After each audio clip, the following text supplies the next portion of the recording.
ceremony raised daily from 1,000,000 altars the mystic and exalting solemnity of the Mass. Confession and penance purified the contrite sinner, prayer comforted and strengthened him, the Eucharist brought him into an awesome intimacy with Christ, the last sacraments cleansed and anointed him in expectation of paradise. Rarely had religion developed such artistry in its ministrations to mankind.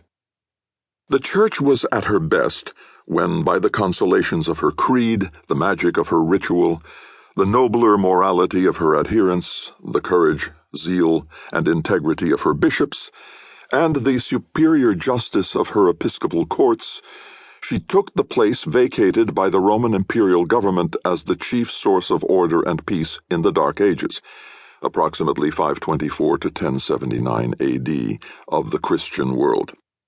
To the Church, more than to any other institution, Europe owed the resurrection of civilization in the West after the barbarian inundation of Italy, Gaul, Britain, and Spain.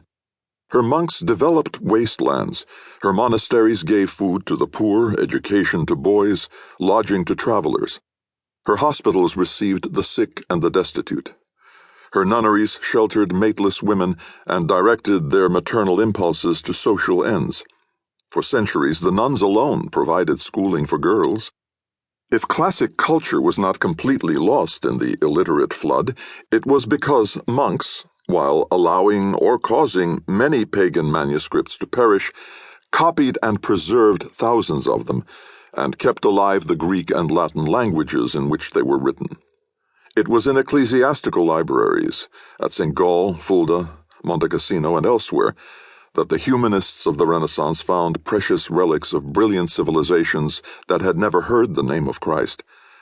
For 1,000 years, from Ambrose to Wolsey, it was the Church that trained Western Europe's teachers, scholars, judges, diplomats, and ministers of state. The medieval state rested on the Church.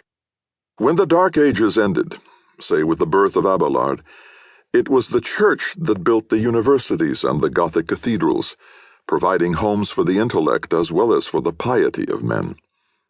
Under her protection, the scholastic philosophers renewed the ancient attempt to interpret human life and destiny by reason. Through 9 centuries, almost all European art was inspired and financed by the Church, and even when art took a pagan color, the popes of the Renaissance continued their patronage. Music, in its higher forms, was a daughter of the Church.